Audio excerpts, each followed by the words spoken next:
but you'll never notice. As part of a lecture series going around different parts of the western U.S.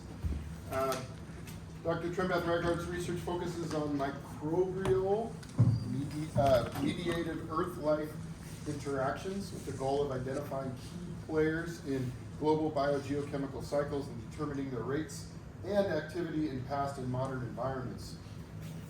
She got her BA in Environmental Science, Physics, at Columbia University in 2008, an MS in Geobiology at California Institute of Technology, Caltech, 2013, and a PhD in Geobiology at California Institute of Technology, 2016.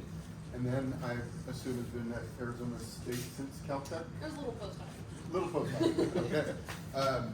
So with that, we're very fortunate to have her here. I know that some students have been speaking with her for about over an hour and a half this morning. Come on in.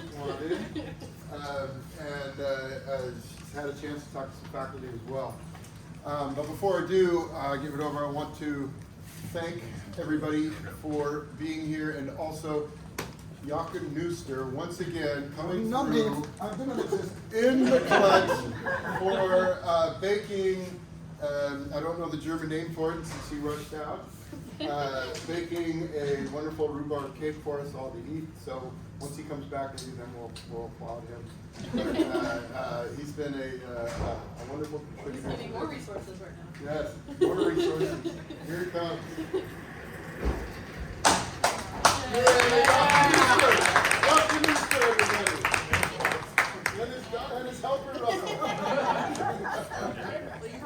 Yeah, I was going to say. Yeah, we got some others here as well.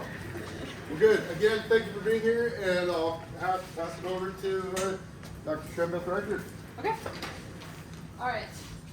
So, does anyone know what these are? I know you know. Anyone else? What does it look like? Sandcastle. It's a styrofoam cup. Oh. So this is a card-carrying oceanographer sign. If you go into someone's office and they have a little shrunken styrofoam cup, it's because it's a great example of pressure, right? So everything I'm going to talk about today is feeling the pressures of being at the bottom of the ocean. And so if you take a styrofoam cup filled mostly with air, set it down on a robot or maybe some sort of instrumentation at the bottom of the ocean, come back up, it comes back a shot glass. And you can design it with whatever information is relevant to the cruise that you happen to be on. So now you know to look for those, and then you know it's a secret sign of oceanographers. All right, so just a quick outline. So I'm going to give an introduction to crustal fluids, why look for life in them, because I'm a microbiologist, and methods to access and study them, and then what some initial studies found, and then I'll follow up with what more recent studies have found that I've participated in. So we'll start with this Geology 101 depiction here.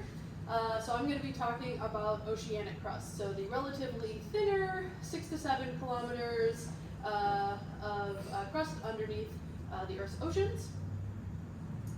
And so when did this even start to come up as something we might think would be interesting? So early evidence from temperature anomalies correlated with cracks in the seafloor. So what that means is they put a camera on a string and dragged it behind a boat with a thermometer on it and went, when we go over cracks, the temperature goes up. So maybe there's some possible interaction with heating, from magma and water and cracks in the seafloor. Maybe we should try and figure out a little bit more about how that could be happening. And so that led to ideas like this, right? Some sort of internal magma chamber heating, and these places where hot springs were popping up, just like you see on the surface of the Earth, where we can walk around, go to Yellowstone or something like that. Same idea of what's happening on the seafloor. And so we can get a little more information about that by putting thermometers out at different places. So we can tell where there's a gushing hydrothermal vent, right? Like that's a pretty good sign. But what about the sort of more passive processes that are a little less maybe visually evident? So if we can know the temperature of a magma chamber, and then we can use thermal blankets. So this is actually a bicycle tire filled with seawater, holding a really fancy thermometer down on the seafloor, and getting records of temperatures that are coming out there. Then we can use some assumptions about the material in between. can add, come on in, come on in. I know, We can- sorry. No worries. We can add that all up to try and determine the global heat flux, or the global heat that is coming from the crust, and that heat flux can give us some information about, like, globally how important this process is. And so here's some first attempts at doing that. So the prediction is this pink line here, from just cooling rock alone. So how much heat would come off just if there was a pile of lava sitting right here, how that would cool. But the observations were much lower. So this is flux in watts over age moving away from, as crust cools and moves away from, mid-ocean ridge system. So this idea of this offset between what was predicted and what was observed meant we were missing something. And what we were missing was water, right? So in order for things to cool, have like much lower heat flux, the water, had to be in the rocks and creating that mediating force. You can also look at it from a geochemistry perspective. So here's an example with magnesium. So you can go in and you can figure out how much magnesium is in from all of the rivers, how much magnesium you might be losing to dolomite precipitation, or how much you might be gaining from water interacting with rocks at hydrothermal systems, low and high temperature alteration, and then just how much is in the bulk ocean, right? And you can do box modeling and try and add it all up and figure out how much magnesium must be moving around. And so from this study, the crustal fluid flux, so how much water is coursing around in that oceanic crust, it's actually about 20% of the global river input. So think about all of the rivers all over the globe, adding that all up together, that's about the same amount of water that's actually moving through the ocean crust beneath us. So it's a pretty significant part of the hydrologic budget. And it's about 2% of the global ocean volume as a reservoir. And then it has a flushing time of about 100,000 years. So it's, sitting somewhere between, maybe the residence time of CO2 in the atmosphere and geologic time. So the ocean does talk to the seafloor and the fluids beneath it on relevant timescales for understanding Earth's carbon budget, for example. Okay, so thinking a little more broadly about how microbes might be taking advantage of this. So the Earth has a wide diversity of hydrothermal processes that are both hot and cold fluids interacting with oceanic crust, right? So along a mid-ocean ridge system, a lot of interactions with magma near the surface there, but then as things move out off onto the ridge flank and core complexes, you still have water that is warmer than seawater interacting with the fluids, and the rocks are still interacting. And anytime you have a water-rock reaction, you have an opportunity to create a geochemical gradient and that's conducive to life. So life looks for gradients. So anytime you have these potential geochemical conditions, that might be a good place to start looking for life. And so I'll talk about ridge flank core complexes today, and that's about 90% of the hydrothermal fluid discharge is actually from these low temperature systems. So, National Geographic's going to show you these amazing black smokers, and they're like the coolest possible or hottest possible topic to focus on. But this is actually what the majority of the Earth is like. So if we want to understand global budgets, we need to understand what these systems look like as well, even if they don't look as cool. For your video live stream from the bottom of the ocean. So some additional evidence for life being there, not just so, hey, this would be a good gradient, I hope something's taking advantage of it. We can actually get a little more evidence behind that. So here's some petrographic thin sections of microbial-looking morphologies. Sort of, these like rod-shaped things, these filamentous-shaped things that look a little bit like life, that were on pillow basalts. And then we can also look at the thermodynamic and bioenergetic models. So this is saying, okay, how much carbon could be available, and is it enough to possibly support life? So this was actually a very important study because this showed that the amount of life that could be supported in crustal fluids was on par with the amount of microbial life that could be supported in sediment systems. And so why that's particularly important is like the history of deep subsurface research had been very sediment focused. So marine sediments is where the vast majority of that research had been. And this is like, hey, this other huge part of the Earth is actually very relevant for understanding life as well in the deep subsurface, and it's probably on the same order of magnitude. So this is sort of what really like spurred this study into looking at life in crustal fluids with the same level of interest as sediments. And then thinking a little bit more about how the seafloor might be interacting with the crustal fluids underneath. So there have been studies looking at seamounts, and so these are just like natural places that are already providing conduits for fluids to flow. So along ridge flank systems, you have cooler seawater entering places where the basalt crust is not covered by sediments, right? Pulls in cool water, and then it slowly gets heated, interacts with the rocks, and then there's places where it can exit and have focused discharge. And so there was evidence that water flowed through these types of systems, and that microbial and abiotic reactions were happening within them. So the evidence from sort of natural systems that were moving water through, where you could sort of measure it at either end, was another good sign that this was a place that we needed to learn more about.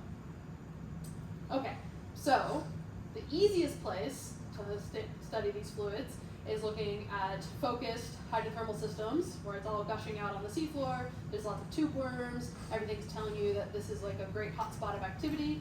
But again, if we want to understand what the vast majority of the system looks like, then we need a way to figure out how to actually directly sample from the subsurface to get a better picture of the system at large.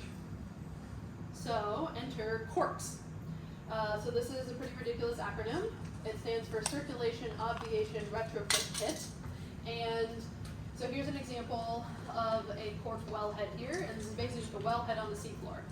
So I'll give you a little video about how these work, but before, I just want to give you a sense of scale. So this is a person, and then this is the whole wellhead here. So they're huge apparatus that are set up on the seafloor that allow us to get fluids. And this video will tell you a little bit more about that. Far from land and deep below the bottom of the ocean, people are exploring an undiscovered realm of water, rock, heat, and life within the ocean crust. Boreholes drilled for scientific discovery, sampling, and experiments penetrate farther than 2 kilometers, 20 football fields, below the seafloor. Some of these boreholes are sealed to create long-term subseafloor observatories called CORCs. A CORC is a system of hardware, plumbing, seals, and scientific instruments. CORCs allow scientists to measure and sample pressures, temperatures, fluids, and microbial life. Researchers use these samples and data to learn how processes occurring in the ocean crust below the seafloor impact the oceans and the rest of our planet.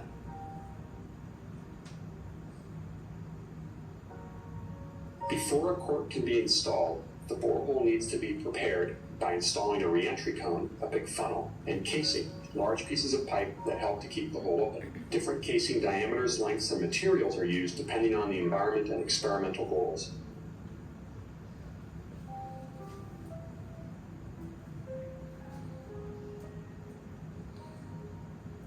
The cork is sealed in place with cement, inflatable packers, and rubber rings to isolate it from the overlying ocean. This allows formation conditions around the borehole to return to their pre-drilling state.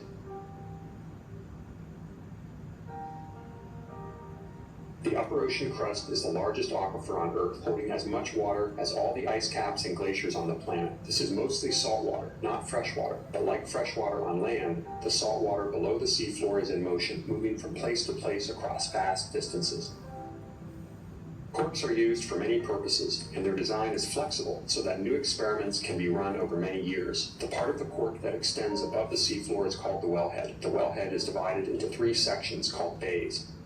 Each of the bays contains the ends of long tubes that run from the wellhead down through the seafloor seal and deep into the borehole. These tubes connect to instruments and sampling points at different depths, allowing researchers to access these intervals over time to collect data and samples. A pressure bay contains highly sensitive gauges, batteries, and a computer that makes measurements and stores data for up to 6 years. A long-term fluid sampling bay contains samplers that collect fluids from depth using an osmotic pump, storing the samples in thin tubes for years until they can be recovered and analyzed on shore. Another bay contains sampling valves for collection of microbial material from the crust below, and in some corks contains a large ball valve used for a free flow experiment. There are additional instruments hung on a cable that extends all the way from the top of the wellhead to the bottom of the cork installation, hundreds of meters below the seafloor. The cabled instruments include temperature loggers, fluid samplers, and microbial colonization experiments to determine what kinds of microbes live where in the seafloor, how quickly they grow, and what they like to eat. Some corks have a large ball valve installed in the wellhead. This valve can be opened by a submersible or remotely operated vehicle, or ROV, to allow fluids to flow from the seafloor into the ocean. This allows sampling of these fluids and causes a change in pressure at depth that can be measured in nearby corks, helping to determine the large-scale properties of the ocean crust. Corks are designed to last for 10 years or more. As old instruments are recovered from inside a cork and from the wellhead, new and different instruments can be deployed. The instruments on some corks will be connected to fiber optic cables so that subsea floor data can be collected from land without having to go to sea. Long-term subsea floor observatories are transforming our understanding of conditions deep below the bottom of the ocean. Through monitoring and experiments, we can learn how microorganisms may have developed on Earth and how they could have developed on other planets, how the hydrologic cycle extends from continents to the seafloor, and how carbon is transported and might be stored within deep reservoirs. Corks are opening a window into a vast and hidden realm of crustal rocks, flowing fluids, and life. Okay, so that's a bit of an overview of how these systems work, how intensive they are, and how we're able to pull fluids out from the deep subsurface. And so here's some data from the first cork observatories.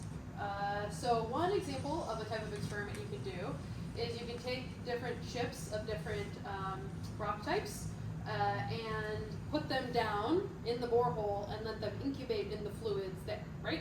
And so the idea is if you put down something that's been sterilized, anything that grows on it must be able to live only on that rock type and come from those fluids. And so after those initial incubations with different types of basalts, they were able to see, so this is an epifluorescence microscopy image, and all of the bright spots here is a special tag that only fluoresces if DNA is present. And so this is evidence of microbial life existing on these rock chips that were incubated in those fluids. And then they were also able to set up systems that could collect and concentrate fluids on filters for long periods of time, and then extract the microbial genetic information off of those. And from those studies, all put together, thus our data support the hypothesis that life in the ocean crust is not limited to those high-flow hydrothermal systems within only new ocean crust, but also extends to the low-flow older crust in the mid-ocean ridge flanks.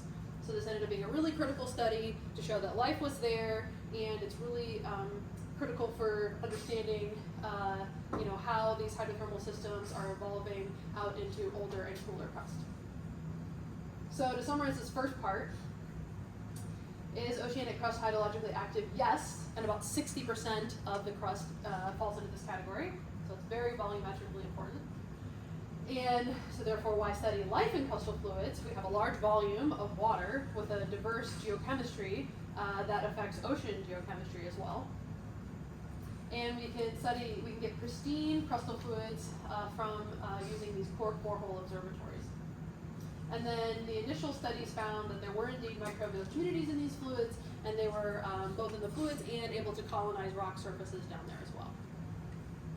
And so looking at some of the more recent studies, we're going to talk about two different places. So a lot of the initial work was done here, Juan de Fuca site, on the Juan de Fuca plate. And these are relatively warmer fluids, and so by that I mean maybe like 30 to 65 degrees Celsius, and 3.5 million year old crust. And then I'm going to contrast this with this North Pond site, which has cooler fluids. We have no evidence that the fluids are above 20 degrees Celsius in this case. So, basically temperatures we're comfortable with and colder. and then a slightly older crust. And so this is off on the western flank of the Mid-Atlantic Ridge. And so from the Juan de Fuca site, this was actually a really good site to start with because the geochemistry there is actually, so it's warmer fluids, and the geochemistry is more distinct from seawater, and so it's a better tracer of having pure samples. So here's a zoom in on the Juan de Fuca system and where the Cork observatories are. So we're off the northern part of the Pacific coast of the U.S. And so this is one of these fun plots that has no particularly named axis, but the way to read them is that the more points grouped together, the less dissimilarity they have, or essentially the more similar they are to each other in geochemical space. And so every dot here is a geochemical sample, and then these arrows are the types of properties that might be causing those separations that we see. And so the blue dots here are seawater samples, and then the yellow dot is this younger fluid sample from a cork, and then the red dots are these older fluids. And so it's actually very nice to see that the younger fluids plot halfway between seawater and the older fluids, because the idea is the more time fluid is spending down there and reacting with rock, the more distinct it will become from the ocean. So this is actually like a nice vector of ocean to more and more and more and more involved with time fluids from the subsurface. So that was a nice check on the system, working like we thought it should. And then we can look at the same type of plot, but looking at the microbial data. So this is all the 16S genes, so this tells us who's there, and each dot is a microbial community there. So the relative abundance of the different microbes that are in a community defines where it'll plot in this space. And so here, blue is again seawater, and then we've also added microbes from the sediment. So these might be sort of like the two end members. Sediment source versus seawater source, and then we have our different cork fluids here. And so from this older cork older cork fluids plotting out here. And then interestingly, we have this green sample here, which is plotting halfway between the sediment and seawater and these older cork samples. And there actually was later evidence for seawater intrusion during sampling.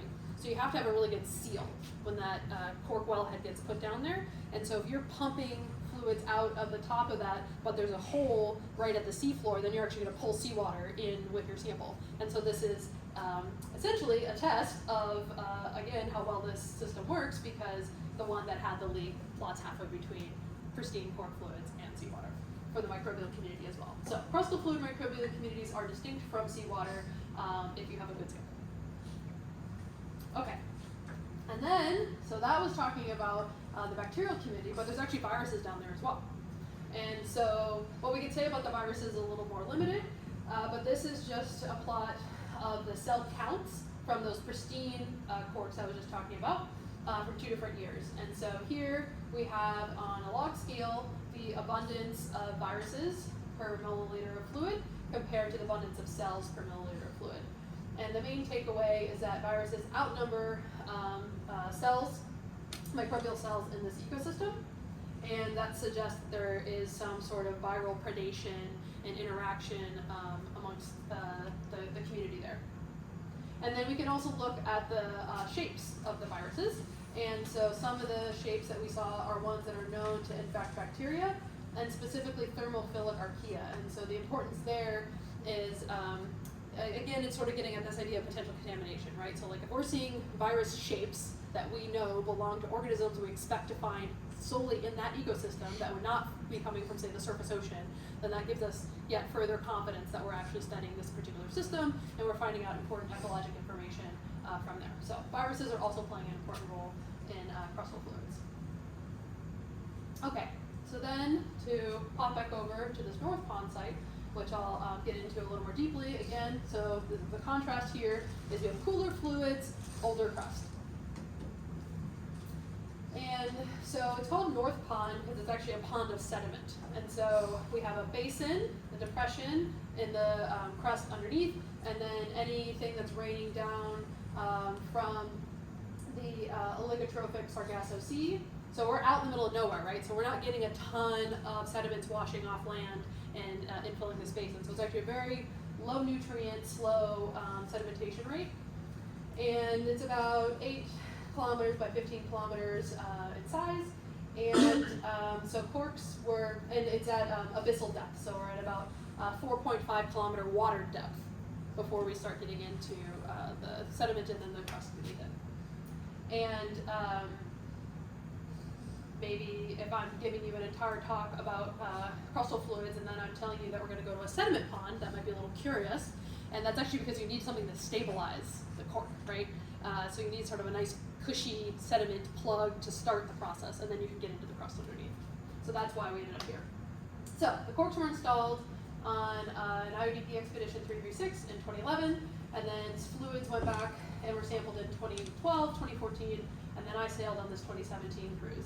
Now that's particularly important because, as you might imagine, drilling is a bit of a disturbance, right? You're going to shake things up, you're going to shove things down there that shouldn't be down there, you're going to pull things out that weren't there before, and so having a nice long time record sense that our initial drilling disturbance is giving us a better sense of what the sort of general system looks like post disturbance.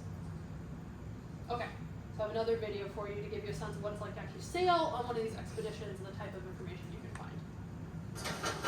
If there is energy available, that microorganisms usually find a way to get to that energy. How is that possible that an organism can survive for 1,000 years without ever growing? That may challenge our paradigms about how life has existed on Earth. As soon as it starts interacting with the seawater, it will change color, it will change texture. Depending on what we've got and how it broke apart, then we'll just make decisions about, this sample will be for DNA, and this sample will be for doing microscopy, and this sample will be for trying to extract RNA. In our case, what we're looking for is a process after formation, where the microbes have gone in and altered that rock, veins within the basalt, some cracks and crevices, that we feel that microbes can go in and make a living. The rock smasher person will sterilize the rock smashing box. They'll spray it down with ethanol and light it on fire, and that's always exciting to watch. We split the rock with hammer and chisel and a little bit of elbow grease and brute force, which was a blast. That was fun. For me, right now, I'm grabbing the heterotrophs. These are microorganisms that use organic carbon. And so what we want to see is what microbes are mineralizing that organic matter back to CO2.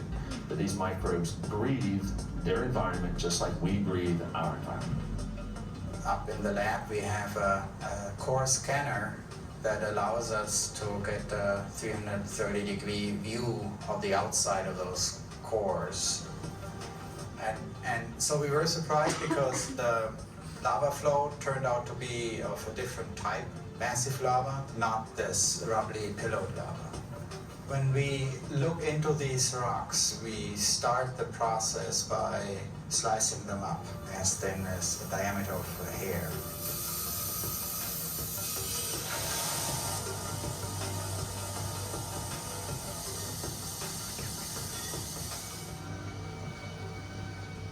We put it in instruments that allow us to measure with point-size precision the chemical composition of different minerals that have formed in different places. And we can determine the oxidation state of metals in that mineral. We can compare that with the state of the rock surrounding the newly formed minerals. And when we do that, we get a glimpse of the action that took place in the transformation. If you have a set of observations like that, and you know what is the global distribution, then you can start to make a reliable assessment of the importance of these processes on a global scale. Okay, so hopefully it gives you a bit of an understanding of the type of science that can happen out at sea, how these instruments actually get brought out on these ships with us, and so you can actually do these types of analyses while you're out there, and already have your first set of data before you even get back on land. So these types of cruises are pretty unique in the type of instrumentation you have, and how big of a team you're sailing with. Usually you're sailing with, 30 to 40 scientists that are all working to answer the same set of questions. So, Here's a little bit more specifics on the two different cork observatories I'm going to talk about. So first we have 1382A, and the main thing to take away from this is that it only plumbs one depth, and that depth is a bit shallower. So this is open to a horizon that's 90 to 120 meters below seafloor, so this depth here. And then we have 1383C, and the main thing, come on, to take away from that is we have three different horizons we're pulling from. So we have a shallow horizon, which goes deeper than this one, and then we have a middle horizon, and then we have a deep horizon. And as I mentioned, the temperatures that we're seeing here are pretty moderate, right? The hottest we think we're seeing is about 20 degrees Celsius. So it's basically a refrigerator temperature to, I don't know, probably about what it feels like in this room. And then we can compare it to bottom seawater. So here's some initial data, and this is very different than the Juan de Fuca system because this is much lower temperature alteration, and so basically just looks like seawater. And so here we have cell density, we have pH, dissolved inorganic carbon, oxygen, nitrate, and dissolved organic carbon. And there's the bottom seawater for comparison. And so cell density maybe goes down by a little bit with depth. pH maybe gets a little higher. DIC is pretty consistent. Oxygen does decrease with depth, but still, well within the same order of magnitude. Nitrate, pretty similar. And then dissolved organic carbon maybe goes down a little bit with depth, but is still present. So crustal fluids are very similar to seawater in composition and maybe slightly depleted in cell density, dissolved organic carbon, and oxygen. And then the 1382A cork looks a little bit more like seawater than the 1383C sample. And then, making another corollary to the type of data I showed you with Juan de Fuca, we can also look at the microbial communities. But I've added a little bit of an extra flair here, putting some additional statistical significance on these different groupings. So these are all different samples coming from microbes that were filtered either onto a 0.2 micron filter or a 5 micron filter. And the main information to take away is what type of fluid it came from. So all of these here are shallow. All of these are from the middle depth. All of these are from the deepest depth. These are all the seawater samples. And then these are all that other cork, that 1382A cork. And that pi wedge that you're seeing is a statistical test of which group it belongs to. So rather than just looking by eye and being like, oh, those blue ones are kind of close together, this is actually saying, yes, that red group is significantly more similar to each other than, say, the blue group next to it. So just another layer of confidence.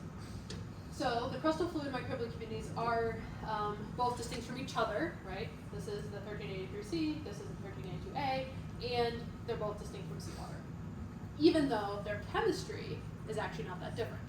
So this is where microbes are actually better chemists than we give them credit for, because they're thinking something is pretty significantly different here. So some potential ways they could be making a living. Oxygen works for us, it works for microbes too. And then there was a study that looked at the comparison between using dissolved inorganic carbon and acetate as a proxy for organic carbon. And they were able to show that microbes were able to take up either of those carbon sources. And then some evidence from looking at metatranscriptomes, and so that's looking at the genetic content that's actively being transcribed by microbes in these systems. That showed organotrophy/mixotrophy. So these were organisms that were taking up organic carbon sources as their food source predominantly, or some combination of the two. And then there were also some studies that looked at how the genetic composition of these communities changed with time. And it was interesting to see that it looks like they're mainly governed by random chance and dispersal, as opposed to some streamlined evolution for how microbial communities are responding to this type of environment. So it looks like organic carbon is a pretty significant component here, so we can look at this in a little bit more detail. So here was a study from 2018, and they were able to show that it looks like deep ocean dissolved organic carbon, so stuff that is raining down from the surface, is getting pulled into this crustal fluid system and moving through.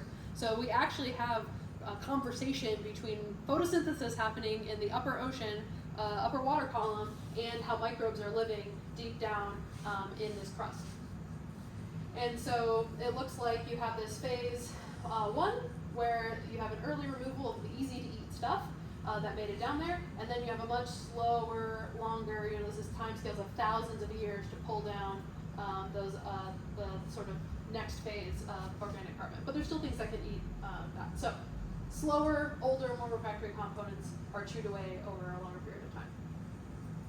And then this is where some of the surprising parts started to come into play, is there's very limited evidence for any sort of chemosynthetic production of dissolved organic carbon, right? So if you think of a classic hydrothermal vent system with chemosynthesis as its main, essentially like the plants, right? They're the ones building up the organic carbon for everyone else. There is actually almost no evidence for this in any of the dissolved organic carbon that was pulled from these fluids. So it looks like deep ocean derived dissolved organic carbon is actually what's driving this ecosystem. So photosynthesis on the surface, driving life down deep in the crust beneath us. And then another part of the puzzle that came to light in recent work is actually some of the hydrogeology modeling that was done. So if you looked at a talk about North Pond, 5 years ago, it would have shown some nice arrows going from here, straight across, and popping out here. But with more detailed modeling, it actually looks like a much more heterogeneous fluid chemistry is possible, because you have all these eddies. So water can flow this way, but plenty of it is actually circling through and coming up and entering back down into the system throughout this entire section. And so what this can do is it can create stagnation points. And so that's important on the microbiology perspective, because that can create pockets where there actually isn't any oxygen. So you can have aerobic metabolisms as well as anaerobic metabolisms, all in the same fluid, maybe even within millimeters from each other, just depending on if you're in a stagnant little pocket versus a open flow area. So this is a question for y'all. So what sort of microbial metabolisms do you associate with seafloor life? What are some food sources that are hanging out down on the bottom of the seafloor, like in a hydrothermal vent system? Yeah. Minerals. Yeah, so different minerals, like maybe metals, iron, manganese. What else? What else is down there?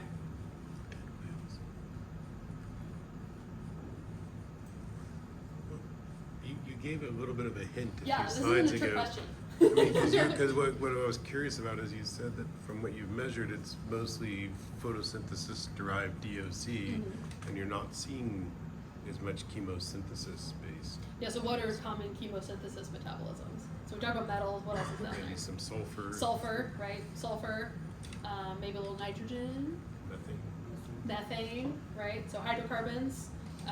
So those are like the characteristic things you would think if you just have water and rock and no light, they're going to be using the chemical energy. Like that's the mindset that we were going into before studying the system.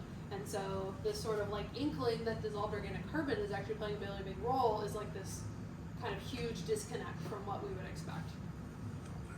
So here's some classic examples. So hydrothermal fluids generally focus on both energy and carbon coming from inorganic sources. So hydrogen, ammonia, iron, manganese, methane, carbon monoxide, all these fun different sulfur sources are all generally what people go for when they're first trying to think about what might be going on in a water-rock reaction on the bottom of the seafloor. But, as I just said, I'm talking about these cold crustal fluids where dissolved organic carbon appears to be kind of important. And so I'm setting up this sort of, this scientific conundrum from what we thought would be there and what we were actually finding. So, my goal was to try and look at the metabolisms that are driving the system. And so I use a combination of microbial community profiling and stable isotope probing experiments. And again, I'm working with the fluids that are 6 years after this core installation. So we think these are the most representative of what the system actually looks like.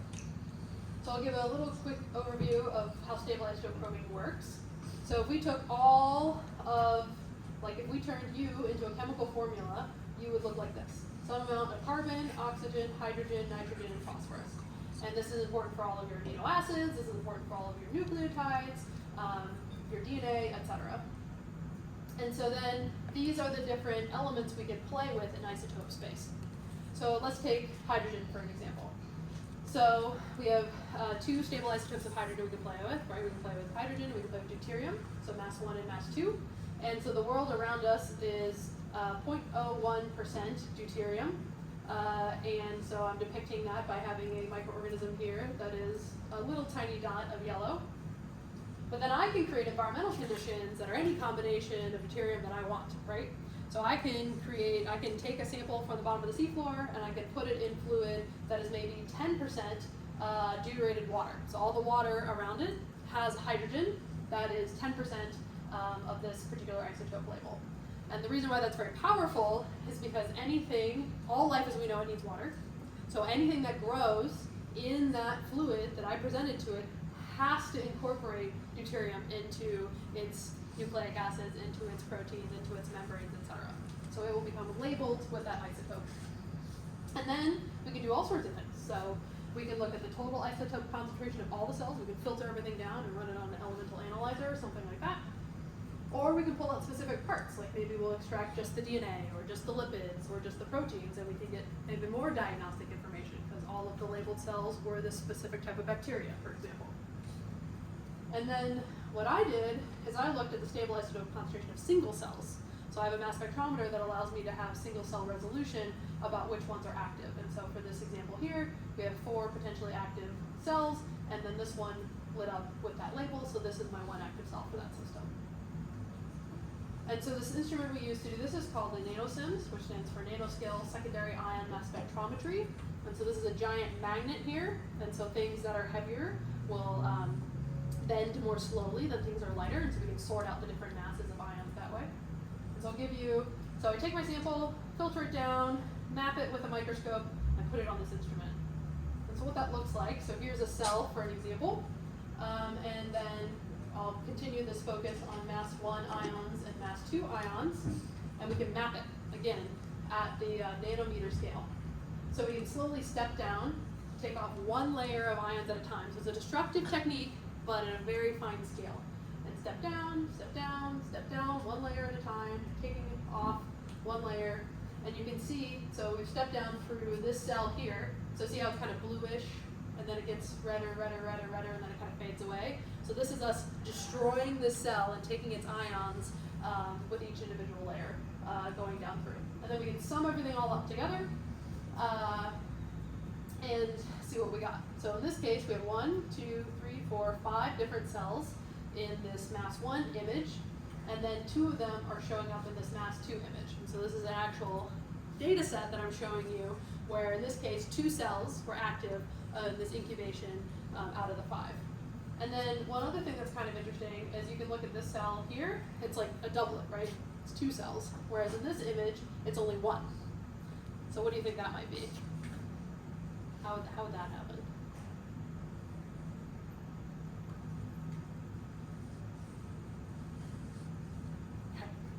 How would only 1/2 get labeled? What are microbes really good at doing?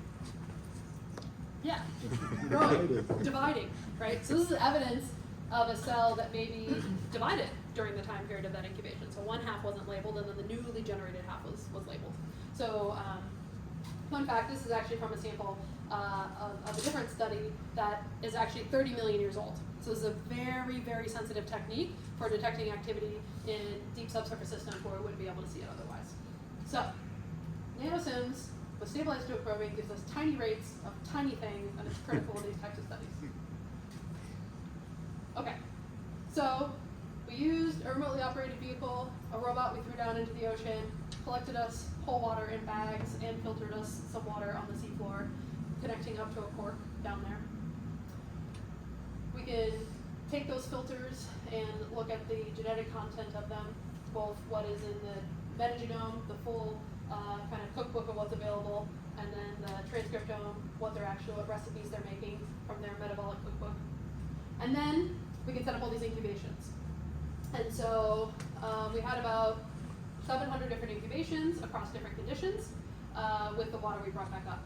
And we could feed them, so we fed them acetate as our organic carbon source proxy, and then we fed them dissolved inorganic carbon, or bicarbonate, as our inorganic proxy, or as the inorganic source. And then we fed them ammonium as a nitrogen source. And then they all got deuterated water, and these are all oxic incubations, right? So they all were grown with oxygen. And we grew them at relevant temperatures over a series of time. We did not pressurize them, but I'm happy to talk about that if you have questions about that. Okay, the data. So what we have here are kernel density distribution plots. So you can just think of them as a histogram turned on its side. And then the actual data points are scattered throughout here so you can see them. And the way this is arrayed is this top is femtomoles of carbon per cell per day is this one.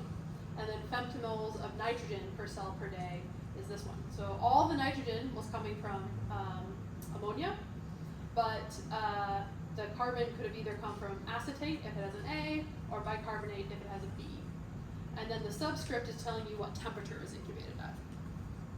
And then lastly, if it's deep, it was that deep horizon. If it's shallow, it was that top horizon from that 1383 Seafloor. So the first thing to take away is these are orders of magnitude. This is a log scale in their metabolic state at the single cell level. So, and secondly, they mirror each other, right? So if they were cranking away, taking up a lot of nitrogen, they were also similarly cranking away and taking up that amount of carbon. So the carbon and nitrogen patterns appear to mostly mirror each other. And then things start to get even more confusing. So when we took shallow fluids, so shallow is colder, right? It's closer to the ocean bottom temperature. And we moved them to a temperature that is much warmer than what they are feeling when we took them out of the ocean crust. That actually had the highest overall carbon incorporation rate, so there's the highest numbers up here, and that was with bicarbonate. So I've just set up a whole story for you about how inorganic carbon incorporation is not what's going on down there, but then that actually ended up being the fastest rate of uptake of all of the incubations that we did. So, perplexing, maybe. And then when we only look at things that are incubated at the temperature they felt on the seafloor, then this is more what we would expect from everything I told you previously. Acetate from the deep fluid to a warmer temperature in situ had the second highest uptake rate. So this is fitting in the story I just told you. This is maybe not fitting in the story I just told you. So I just said there's no evidence for autotrophy, and I just threw up a ton of cells that are somehow taking up inorganic carbon. So let's talk a little bit about carbon metabolism 101. So you do this. You eat organic carbon, and then to gain energy, catabolism, you turn it into CO2 and water, and that gives you your ATP to drive your other cellular processes. One of those cellular processes you could drive is biomass generation, so growing. That's the anabolism side of things. And so taking up organic molecules and turning them into biomass actually takes energy and uses that ATP that we gained from this catabolic process. So if Nanosims tells us about anabolism, it's not how they're gaining energy, it's just where their carbon is coming from. What if you had heterotrophic organisms that get their energy from organic carbon, but maybe they're building their biomass out of inorganic carbon? No one said that wasn't allowed. As a matter of fact, it happens. So this is like a definition from 1942 of a heterotroph versus an autotroph. So an autotroph synthesizes all of its constituent materials from inorganic sources. CO2 is the sole source of carbon. But if we look at the definition of heterotroph, all it says is that CO2 does not serve as the sole source of carbon. It doesn't say they can't use CO2 at all. It's that they're using some mix, hetero, right, mix of different carbon sources in order to grow. And so a quote from this paper is, "It is convenient to visualize a spectrum in which autotrophs and heterotrophs represent two extremes, and between these occur an indeterminate number of intermediate forms." So it's sort of set up as a dichotomy when you learn about it, but it's actually likely some sort of spectrum between the two, and heterotrophs are taking up some amount of inorganic carbon as well. And this has even been demonstrated. So here's a paper now from the 1960s where they grew common heterotrophic organisms with labeled CO2 in the system, and depending on what carbon source they were given, anywhere from 97% to 2% of their biomass was made out of inorganic carbon. So this is something where heterotrophs are able to look at their environment, look at what food sources are available, and take up CO2 if they need to, or if it's somehow advantageous to them. And we have genetic evidence for this. There's actually plenty of genes that are in heterotrophic genomes that we know take a CO2 molecule and put it onto something. So a great example would be biosynthetic carboxylases that build, maybe you need a carbon chain to just be one longer. It's easier just to pop a CO2 on there, maybe than to break apart some glucose and have to stick it on there by some other means. So plenty of genetic evidence that this happens as well in heterotrophs. And then there's actually a more recent study that tried to add this all up, right? So it turns out that petagrams of carbon are moving around annually by heterotrophic inorganic carbon incorporation. So this was looking at different ecosystems and studies that have seen how much this has happened. So this is prevalent, really prevalent in soils and in the oceanic subseafloor. So those are key places to try and understand this a little bit more, and because otherwise we're missing a huge part of the carbon budget, right? Okay, so this is kind of a graphical summary of this idea. So bicarbonate and acetate, so inorganic, organic carbon, were both incorporated in all fluids. Like in that data, you saw some incorporation all the way across. Bicarbonate is not a likely energy source, right? There wasn't evidence for autotrophy and chemosynthesis as a source of energy, but by looking at the anabolic, the biomass building side, there may be evidence that when dissolved organic carbon becomes more limiting, right, it could be advantageous to take inorganic carbon if conditions suddenly become better, right? So if you were being grown at 4 degrees Celsius, but you would prefer to grow at 20 degrees Celsius, the temperature suddenly changed, all machinery should be, all systems go, but you don't have a lot of organic carbon available to you, that maybe taking inorganic carbon is worth it. And you're going to spend a little more energy taking up inorganic carbon rather than organic carbon being available for you. So this is what we think might be going on in this system. Okay, I have a poll for you. So, there's going to be 3 questions that are sort of set up with these 3 answers. So first off, comparing crustal fluids, the ones I just talked about, talking about hydrothermal vents, this is data from the East Pacific Rise, and then deep marine sediments about 200 meters below seafloor. Raise of hands for A, crustal fluids having the highest activity rate out of these systems. How about B, hydrothermal vents? Okay, maybe it's a little split between these two, maybe slightly more hydrothermal vents. How about deep marine sediments having the highest activity rates? Okay. So, which one has the lowest activity rates? Crustal fluids. Hydrothermal vents. Okay. How about marine sediments? Ooh, overwhelmingly. Deep marine sediments having the lowest activity rates. Alright, which system has the highest range in activity? Crustal fluids. Okay, everyone's liking crustal fluids for that. Hydrothermal vents? Maybe. And then deep marine sediments. Okay, just because you're a fan of deep marine sediments. It's good. Okay, so if I take all the data I showed you in the previous plot and I collapse it down to one bar, then this is where crustal fluids plot. Then I compare it to deep marine sediments, and then I compare it to hydrothermal fluids. So, turns out, crustal fluids are pretty dynamic.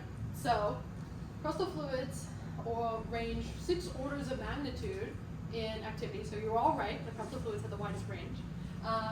But the thing that was pretty surprising is there are cells that are moving slower than what we find from deep marine sediments and faster than what we find from hydrothermal sediments. So this point I was making to you about how heterogeneous this system is and how dynamic the system is at a single cell level is evidenced by their single cell activity rates.